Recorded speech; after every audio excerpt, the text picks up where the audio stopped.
मनाशी संवाद. समर्थ रामदासांचे अमृत शब्द.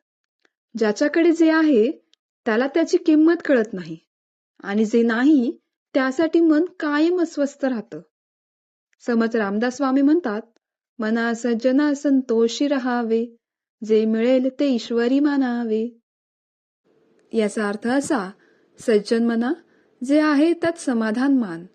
नेहमी जास्त हवं असं वाटणं मनाला थकवतं. जे मिळालं तेही कोणाच्या तरी स्वप्नातलं असतं. कृतज्ञ राहा. कृतज्ञ मन कधी रिकामं राहत नाही, कारण ते थोड्यातही सुख शोधतं.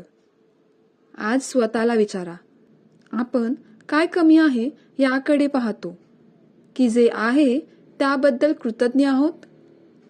शेवटी एकच सांगेल, मन सांभाळा, कारण मन सांभाळलं की जीवन आपोआप सुधारतं. हे शब्द मनाला लागले असतील तर लाईक करा, शेअर करा आणि मनाशी संवाद रोज ऐकण्यासाठी सबस्क्राईब नक्की करा. मनाशी संवाद रोज एक श्लोक. जय जय रघुवीर समर्थ.